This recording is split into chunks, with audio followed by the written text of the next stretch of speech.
Hello students, कैसे हैं आप सब? उम्मीद है आप सब लोग अच्छे होंगे। पिछले क्लासेस से हम लोग लगातार महीनों दिन से अंतर्राष्ट्रीय संबंध और आंतरिक सुरक्षा से जुड़े हुए टॉपिक्स को कवर करते आ रहे हैं।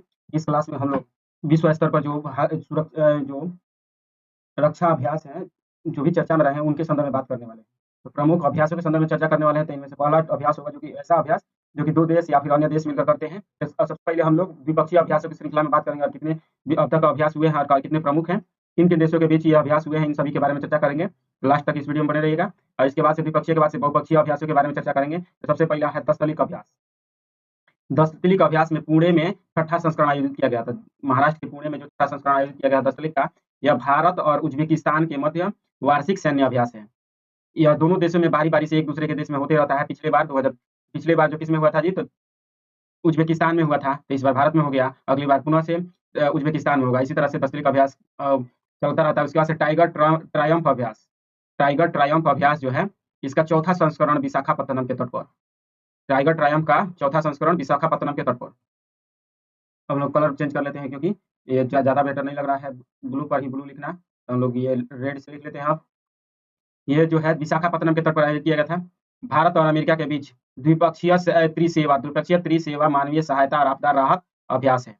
तो भारत और अमेरिका के ही सैनिक होते हैं, लेकिन त्रिसेवा मतलब कि वायुसेना भी आती है, एयर फोर्स भी, उसके बाद से एयर फोर्स और आर्मी, एयर फोर्स और आर्मी और नेवी भी शामिल होते हैं इसमें। तो इस पर ध्यान रखना, तीनों सेनाएं शामिल होती है किसमें जी, तो टाइगर ट्रायम्फ अभ्यास में। उसके बाद से अभ्यास बोल्ड कुरुक्षेत्र भारत और सिंगापुर के बीच 14वां संस्करण था यह। 14वां संस्करण बोल्ड कुरुक्षेत्र का, और यहाँ पर 27 जुलाई 2025 को आयोजित किया गया था यह। अब देख लेते हैं सिम्बेक्स अभ्यास। कहाँ पर जी, सिंगापुर में 23वें सिम्बेक्स अभ्यास में भारतीय नौसेना ने भाग लिया। भारतीय समुद्री द्विपक्षीय अभ्यास सिम्बेक्स की सहभागिता की। यह जो है सिम्बेक्स अभ्यास जो है लायन किंग अभ्यास के नाम से भी जाना, 1994 में शुरू हुआ था। 1994 में नाम किसके नाम से शुरू किया गया था, लायन किंग। और लायन किंग में सिंह लगा होता है, तो सिंह पहले इंग्लिश के टोटल नाम क्या था, इंग्लिश था, लेकिन भारत का नाम क्या है, तो भारत हिंदी में बोलता है, तो इसीलिए सिम्बा का नाम सुने होंगे आप लोग, जो कि प्रमुख शेर माना जाता है एक तरह से। सिम्बा का आप लोग नाम सुने होंगे, तो उसी तरह से उसी के नाम पर सिम्बैक्स कर दिया गया। लायन किंग की जगह सिम्बैक्स कर दिया गया इसका। भारत और सिंगापुर के बीच 32वां यह संस्करण हुआ। 1994 से ही लगातार चला रहा था। सबसे पुराने अभ्यासों में से यही एक है। इसको सिम्बैक्स को एकदम ध्यान रखिएगा।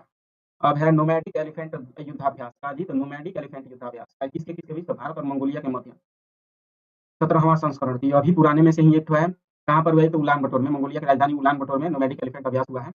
प्रति वर्ष वैकल्पिक रूप से, मतलब एक वर्ष भारत में, तो एक वर्ष मंगोलिया में। इस बार मंगोलिया में हुआ था, अगली बार भारत में होगा। पिछला संस्करण जो था 2024 में उमरोई मेघालय में हुआ था नोमैडिक एलिफेंट का। अब हम देख लेते हैं पैसेक्स अभ्यास या पासेक्स अभ्यास इसको बोलते हैं। भारत और यूके की नौसेनाओं के बीच होता है यह। भारत और यूके मतलब यूनाइटेड किंगडम की सेनाओं के बीच अरब सागर में इस बार हुआ है। तो किसके पासेक्स अभ्यास भारत और यूके के बीच होता है। और उसके बाद से जामाता जो है जापान के तटरक्षक जहाज इत्सुकुशिमा संयुक्त युद्धाभ्यास जामाता में भाग लेने के लिए चेन्नई की अपनी सफल यात्रा पूरी की। मतलब चेन्नई पर आया जापानी तटरक्षक जहाज जामाता जो है, जापानी भाषा, इसका अर्थ फिर मिलेंगे। जामाता का अर्थ क्या होता है जी, जामाता का अर्थ क्या होता है जी, या फिर जामाता का अर्थ फिर मिलेंगे। यह जापान और भारतीय तटरक्षक बल के बीच संयुक्त सैन्य युद्धाभ्यास है। तो इसको ध्यान में रखने वाला चीज है कि जामाता जो है भारतीय तटरक्षक और आईसीजी और जापानी गार्ड तटरक्षक के बीच होता है। और हम लोग देख लेते हैं भारत श्रीलंका नौसेना अभ्यास, जिसको SLINEX 25 कहते हैं। SLINEX जो भारत और श्रीलंका के बीच होता है। INS भारत की तरफ से INS राणा और INS ज्योति ने कोलंबो में अभ्यास में 12वें संस्करण के अभ्यास में भाग लिया था। कि कौन कौन गए थे भारत की तरफ से, INS राणा और INS ज्योति पहुंचे थे। INS राणा क्या है जी, तो निर्देशित मिसाइल विध्वंसक है। INS राणा। और जबकि INS ज्योति जो है फ्लिंट टैंकर है। यह क्या है जी, तो फ्लिंट टैंकर है। यह भारत और श्रीलंका के बीच द्विपक्षीय नौसैनिक अभ्यास है। यह 2005 से ही शुरू किया गया था। तो 2005 से प्रत्येक 2 वर्ष पर एक बार किया जाता है, तो इसीलिए 12वां संस्करण 2025 में पड़ा है। अब हम लोग मैत्री अभ्यास के संदर्भ में देख लेते हैं। मैत्री अभ्यास का 14वां संस्करण मेघालय में संपन्न हुआ है। मैत्री अभ्यास का 14वां संस्करण मेघालय में। इसको 2006 में ही शुरू किया गया था। 2006 में भारत और थाईलैंड के बीच 2006 में शुरू किया था। तो इसीलिए प्रत्येक 2 वर्ष पर एक बार किया जाता है। और किसी साल छूट जाता है, इसीलिए इस बार 14वां संस्करण हुआ है। जैसे कोरोना के समय में एकदम 2 वर्षों के लिए पूर्णतः प्रतिबंध एक भी बार नहीं हुआ था। ऐसे ही जब भी कोई भी मान लीजिए कि तनाव में भारत और थाईलैंड के बीच जब भी तनाव बढ़ते हैं तो इस पर रोक लग जाता है। तो हम लोग देख लेते हैं नेक्स्ट अभ्यासों के संदर्भ में। ये एक नेक्स्ट अभ्यास है युद्धाभ्यास। युद्धाभ्यास जो है, युद्ध अभ्यास भारतीय थल सेना और 21वें संस्करण में भाग लिया। युद्ध अभ्यास किसके साथ होता है? तो अमेरिका की संयुक्त सैन्य अभ्यास है। अमेरिका और भारत की संयुक्त सैन्य अभ्यास है, मतलब कि थल सेना इसमें लड़ती है केवल युद्ध अभ्यास में। और वहां पर टाइगर ट्रायम्फ जो था उसमें तीनों सेनाएं लड़ती थी टाइगर ट्रायम्फ में। वहीं पर युद्ध अभ्यास में केवल 2 सेनाएं थी, केवल थल सेना लड़ती है और अभ्यास करती है। Operation Atlanta. ऑपरेशन अटलांटा जो है यूरोपीय संघ की नौसैनिक शक्ति ऑपरेशन अटलांटा ने भारतीय सेना के साथ संयुक्त अभ्यास का प्रस्ताव रखा। ऑपरेशन अटलांटा यह जो पश्चिमी हिंद महासागर और लाल सागर क्षेत्र में संचालित होता है। अभी ये जो अभ्यास जो है यह हुआ नहीं है, ऑपरेशन अटलांटा जो है इसको हुआ नहीं है भारत, बल्कि यूरोपीय संघ ने की नौसैनिक शक्ति जिसको ईयू नेवफोर कहते हैं, इसने प्रस्ताव रखा है भारत के लिए कि आइए हमारे साथ नौसैनिक अभ्यास कीजिए। तो किसके किसके लिए? तो पश्चिमी हिंद महासागर और लाल सागर की रक्षा के लिए। अब देख लेते हैं अभ्यास शक्ति। अभ्यास शक्ति जो है यह अभ्यास कैंप लार्जाक ला कैवेलरी फ्रांस में आयोजित की गई। कैंप लार्जाक और ला कैवेलरी फ्रांस में आयोजित की गई थी। अभ्यास शक्ति के बारे में देख लेते हैं। यह प्रकार जो है भारत और फ्रांस के बीच द्विपक्षीय संयुक्त सैन्य अभ्यास है। अब यह जो है भारत और फ्रांस के बीच द्विपक्षीय संयुक्त सैन्य अभ्यास है। फ्रांस के साथ अन्य संयुक्त अभ्यासों में अभ्यास वरुण और अभ्यास गरुण वायुसेना अभ्यास है। यह प्रमुख है। अभ्यास अरुण और अभ्यास वरुण जो है यह भी फ्रांस के साथ होते हैं और यह अभ्यास शक्ति तो होता ही है।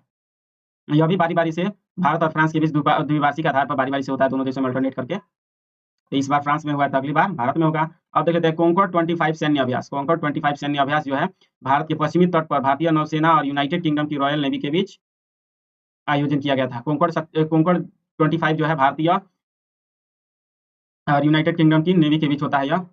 अब हम लोग देखते हैं अस्ट्रा हिंद 2025। अस्ट्रा हिंद भारत और ऑस्ट्रेलिया की संयुक्त सैन्य अभ्यास है। इसका चौथा संस्करण है यह, मतलब 2017 में ही शुरू किया गया था लेकिन बीच में कोरोना के समय रोक दिया गया था, इसलिए चौथा संस्करण इस बार आयोजित किया गया है अस्ट्रा हिंद 2025। उसके बाद से समुद्र शक्ति अभ्यास।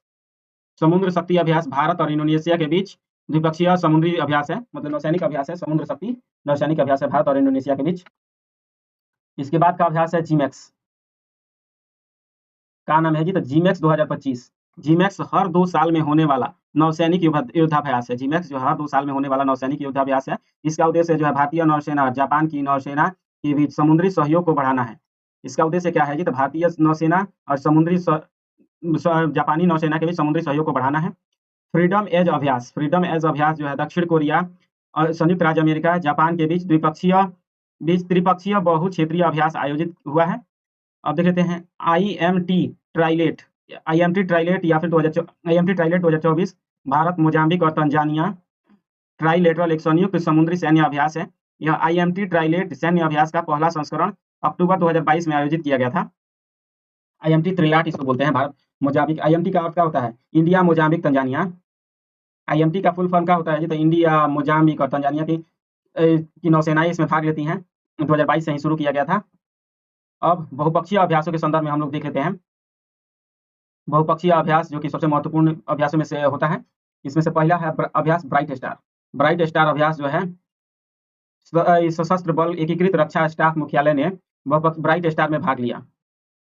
एकीकृत रक्षा स्टाफ मुख्यालय ने भाग लिया है। इसका संचालन 1995 से किया जा रहा है। ब्राइट ऑपरेशन अभ्यास ब्राइट स्टार जो कि 1995 से चला रहा है, इसमें अब इस बार भाग लिया गया है, पहले से भी भाग लिया जाता है। अब इसके बाद देख लेते हैं इनियोचोस 25 जो है भारतीय वायुसेना ने ग्रीस में आयोजित बहुराष्ट्रीय हवाई अभ्यास इनियोचोस 25 में भाग लिया।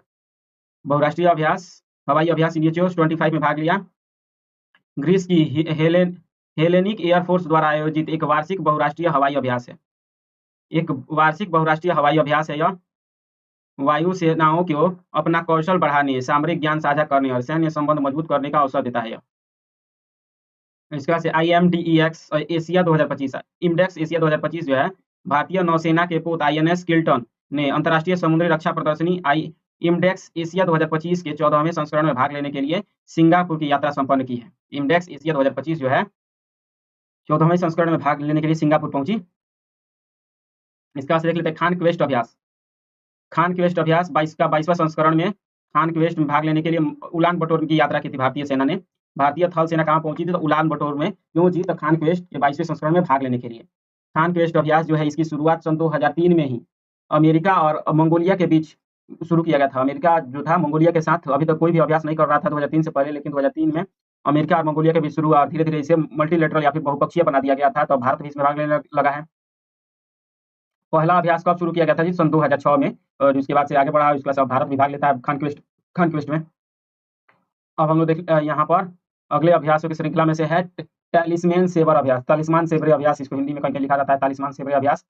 यह जो ऑस्ट्रेलिया का सबसे बड़ा सैन्य अभ्यास है, टैलिस्मैन सेबर 2025 सिडनी में हुआ है। इस बार कहाँ पर हुआ है जी? तो सिडनी में हुआ है। ऑस्ट्रेलिया द्वारा आयोजित किया जाता है, तो इसलिए सिडनी में हुआ है यह टैलिस्मैन सेबर या फिर टैलिस्मैन सेबर कहते हैं। उसके बाद से जापाड़ अभ्यास। जापाड़ अभ्यास जो है 2025 जो है भारत, रूस और बेलारूस के बीच हुआ है। जापाड़ जैसे ही कहा जाएगा तो ऐसा लगेगा जापान आया है, लेकिन जापान नहीं, बल्कि भारत, रूस और बेलारूस द्वारा यह जो है सैन्य अभ्यास है जापाड़।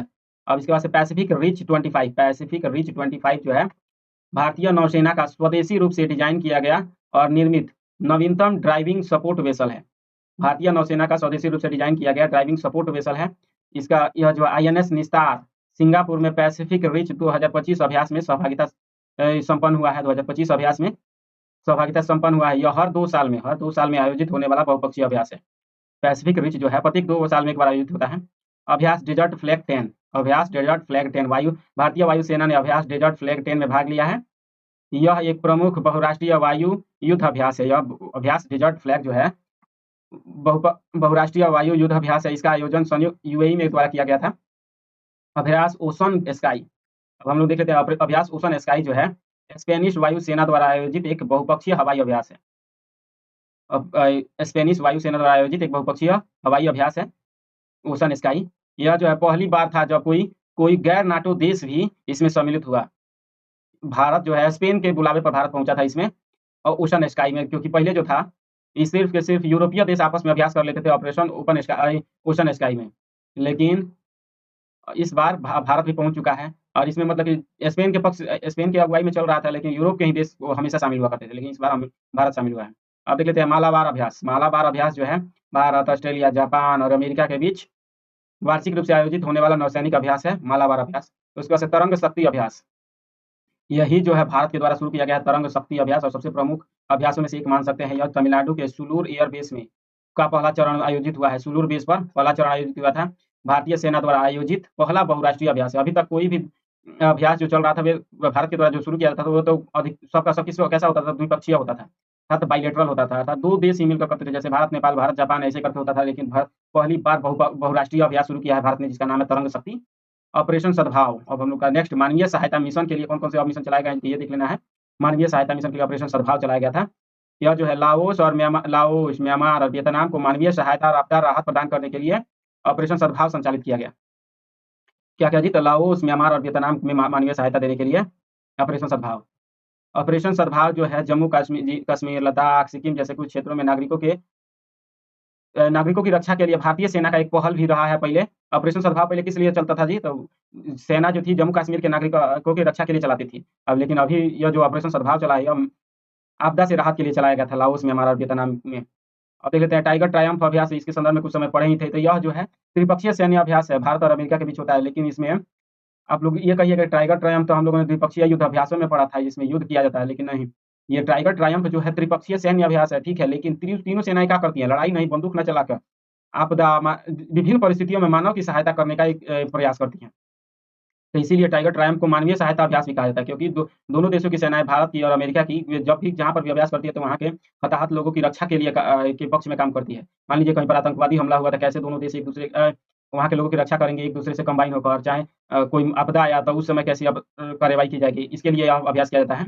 अब हम लोग देख सकते हैं विविध प्रकार के अभ्यास जो हैं अभी सुर्खियों में रहे हैं, जिसका नाम है भारत NCX अभ्यास। NCX जो है राष्ट्रीय साइबर सुरक्षा अभ्यास है, जिसको भारत NCX 2025 कहा जा रहा है। NCX जो है राष्ट्रीय सुरक्षा परिषद सचिवालय NSCS द्वारा राष्ट्रीय रक्षा विश्वविद्यालय के सहयोग से आयोजित किया गया था। राष्ट्रीय रक्षा विश्वविद्यालय के सहयोग से भारत NCX का शुरुआत किया गया है। अभ्यास सियोम प्रहार जो है भारतीय थल सेना ने अरुणाचल प्रदेश में सियोम प्रहार अभ्यास आयोजित किया है। भारतीय थल सेना ने अरुणाचल प्रदेश में सियोम प्रहार आयोजित किया है। यह जो है युद्ध जैसी परिस्थितियों में सामरिक अभियानों में ड्रोन के उपयोग को परखना का काम करता है। यह जो है ड्रोन के उपयोग को परखने का काम करता है। युद्ध कौशल अभ्यास जो है भारतीय थल सेना ने पूर्वी हिमालय के कामिंग क्षेत्र में युद्ध अभ्यास 3.0 अभ्यास का आयोजन किया है। 3.0 अभ्यास का आयोजन किया है। तो यहाँ पर यह ध्यान रखने वाला चीज है, यह पूर्वी हिमालय में भारतीय थल सेना आपस में कर रही थी और नेक्स्ट और अंतिम अभ्यासों में से एक है ऑपरेशन चक्र पंचम। ऑपरेशन चक्र पंचम जो है सीबीआई ने अंतर्राष्ट्रीय संगठित साइबर अपराध डिजिटल अरेस्ट के खिलाफ ऑपरेशन चक्र संचालित किया। ऑपरेशन चक्र संचालित किया है। यहाँ पर इससे पहले सीबीआई ने संगठित साइबर अपराध से संबंधित वित्तीय आपराधिक नेटवर्क के से निपटने के लिए ऑपरेशन चक्र चतुर्थ संपन्न किया था।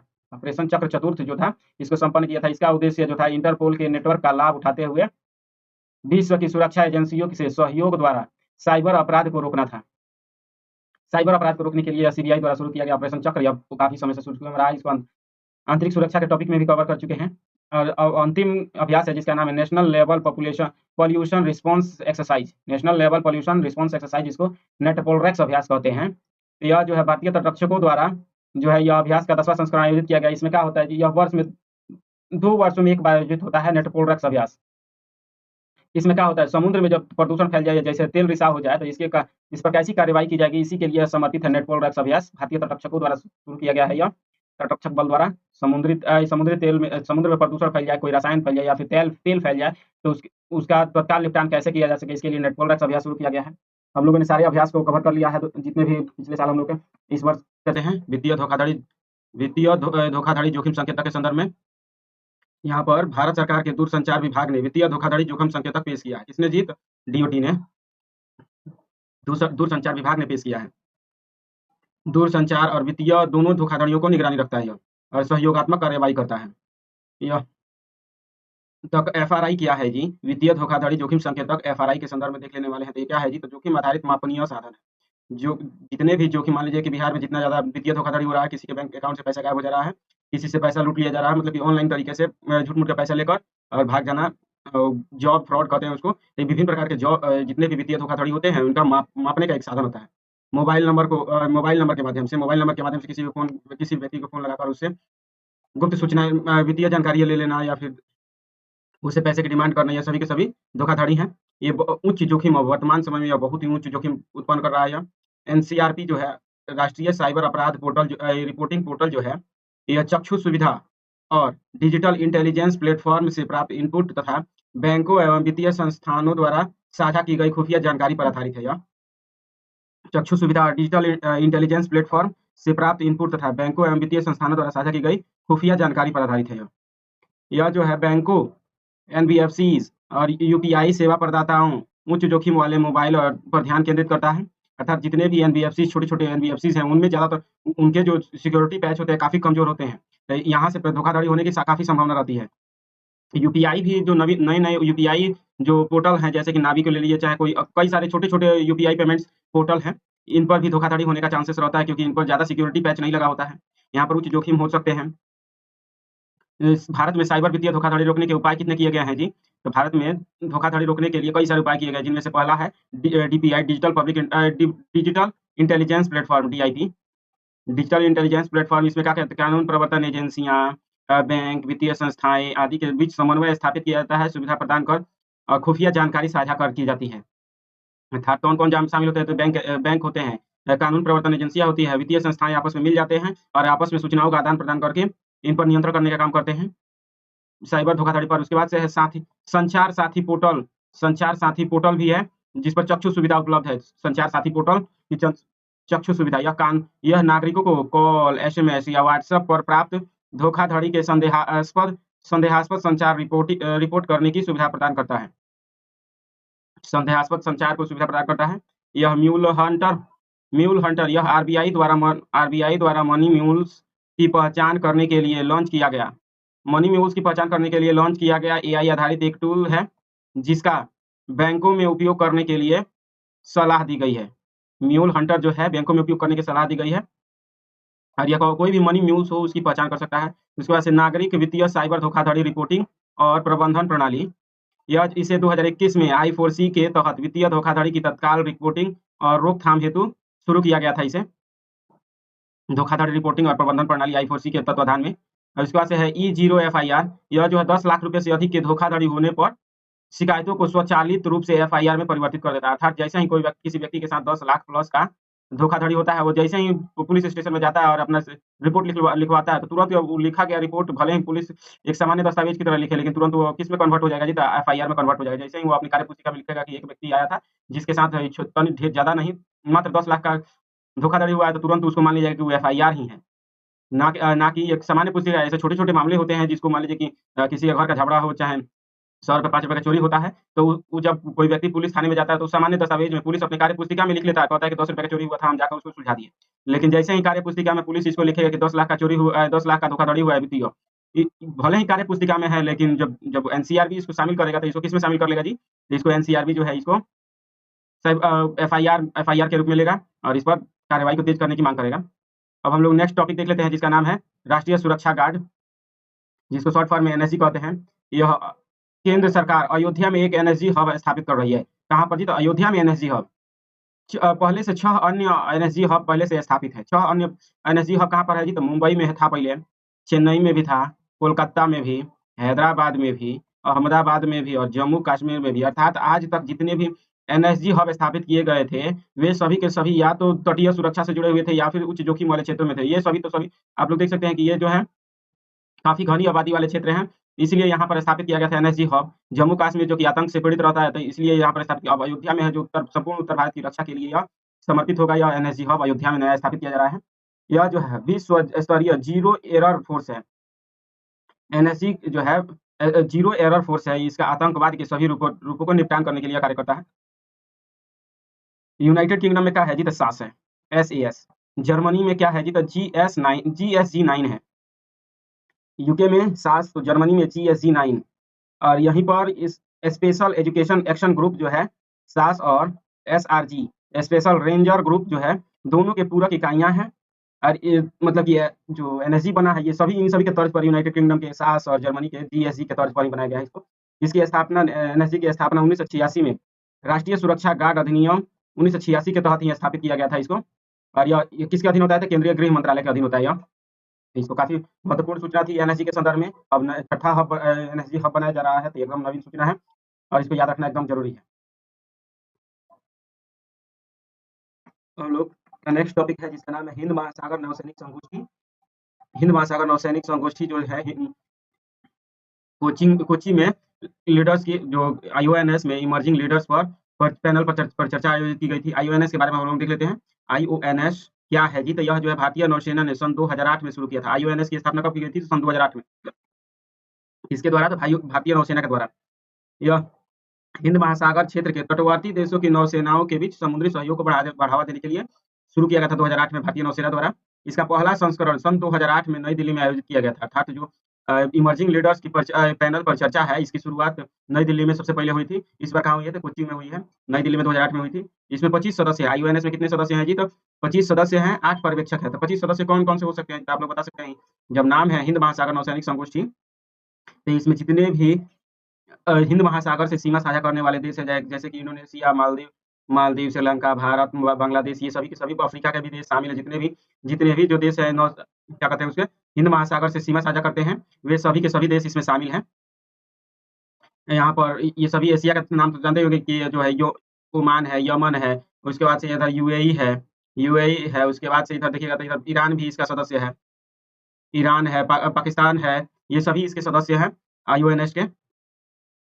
सदस्यता के लिए पात्रता, इसकी पात्रता क्या है? तो जिसकी स्थायी भूमि सीमा हिंद महासागर से स्पर्श करती है। तो मतलब कौन सा देश हो सकता है जो इसका सदस्य हो सकता है? तो जिसकी सीमा IONS से लगती है, सॉरी हिंद महासागर से लगती है। IONS की अध्यक्षता हर 2 वर्ष में नए देश को सौंपी जाती है। 2025 से 27 के दौरान अध्यक्षता भारत करेगा। भारत जो है 2025 से 27 के लिए अध्यक्षता रहेगा। सबसे पहले जब 2008 में शुरू किया था भारत ने, तो उस समय भी 2008 से 2010 तक भारत ही रहा था अध्यक्ष। इस बार 2025 से 27 तक भारत ही अध्यक्ष है IONS के संदर्भ में। तो यह देख लीजिए, एकदम बेहतर टॉपिक है। IONS 2008 में भारतीय नौसेना द्वारा, मतलब कि भारत के पहल से शुरू की गई है, तो एकदम महत्वपूर्ण हो जाता है यह। ऐसी बहुत सारे संगठन हैं जो कि इस बार भारत के पक्ष में और भारत के द्वारा शुरू किए गए हैं, जैसे कि आप लोग IBCA का नाम सुने होंगे, इंटरनेशनल बिग कैट अलायंस है। और उसके बाद से एक अभ्यास भी शुरू किया गया है। इस तरह से भारत के द्वारा जो शुरू किया था, एकदम महत्वपूर्ण हो जाता हुआ। अब हम लोग कुकी जो समूह के साथ शांति समझौते पर विचार कर लेने वाले हैं। कुकी जो समूहों के साथ शांति समझौता, यहाँ पर हाल ही में केंद्र सरकार, मणिपुरी सरकार और उग्रवादियों के बीच सस्पेंशन ऑफ ऑपरेशंस हुआ। यहाँ पर उग्रवादी समूह कौन-कौन से हैं जी? तो कुकी, जो, मी, हमार, ये समूह है, ये सभी के सभी उग्रवादी हैं और इन्हीं के साथ में भारत ने सस्पेंशन ऑफ ऑपरेशन किया है, जिसको एसओओ कहते हैं। यह समझौता 22 अगस्त सन 2008 को लागू हुआ था। 22 अगस्त सन 2008 को लागू हुआ था। इसकी राजनीतिक वार्ताओं को शुरू करके दुश्मनी खत्म करना। इसका मुख्य लक्ष्य क्या है जी? तो दुश्मनी खत्म करना, राजनीतिक समाधान खोजना। एनएलएफटी समझौता सन 2019 में नेशनल लिबरेशन फ्रंट के साथ हस्ताक्षरित हुआ था। यह एनएलएफटीएसडी समझौता सन 2008 में त्रिपुरा के साथ नेशनल लिबरेशन फ्रंट के साथ हस्ताक्षरित हुआ था। बोडो समझौता सन 2020 में। बोडो समझौता कब हुआ था जी? सन 2020 में। बोडो के समूह के साथ हुआ था। बोडो समझौता सन 2020 में बोडो समूह के साथ हुआ था। मार्च 2020 तक भंग कर दिया गया इसको। 2020 में हुआ था और मार्च 2020 में ही भंग कर दिया गया। कारगिल समझौता कब हुआ था जी? तो कारगिल समझौता सन 2021 में हुआ था और यहाँ इसके तहत 1000 से अधिक कैडर मुख्य धारा में शामिल हो गए थे। 1000 से अधिक जो कारगिल मतलब कि जितने भी उग्रवादी थे कारगिल क्षेत्र में, कार्बी आंगलॉन्ग क्षेत्र का नाम सुनेंगे, जितने भी उग्रवादी थे उनमें से 1000 ने आत्मसमर्पण करके मुख्य धारा में, समाज की मुख्य धारा में शामिल हो गए थे। उग्रवादी से आम आदमी बन गए थे। तो इन समझौतों को सबसे पहले याद रखिएगा। ये एनएलएफटी समझौता सन 2019 में जो हुआ था, इसके बाद से बोडो समझौता सन 2020 में, यहाँ पर कारगिल समझौता सन 2021 में। अब हम लोग एक और टॉपिक देख लेते हैं इसी क्लास में, जिसका नाम है रियल टाइम में ड्रोन रोधी रक्षा के लिए सक्षम प्रणाली। ड्रोन रोधी रक्षा के लिए सक्षम प्रणाली का जी, तो सक्षम प्रणाली पर देखने वाले हैं। ये जो है काउंटर अनमैन्ड एरियल सिस्टम, जिसको कूसा कहते हैं, CUAS बोलते हैं इसको। Counter unmanned aerial system, grid system की खरीद शुरू कर दी है। सक्षम जो है situational awareness for kinetic soft and hard kill assets management. यहाँ पर यह एक मॉड्यूलर और उन्नत कमांड एवं कंट्रोल है, जो कि आर्मी डेटा नेटवर्क पर काम करता है। यह जो है आर्मी डेटा नेटवर्क पर काम करता है।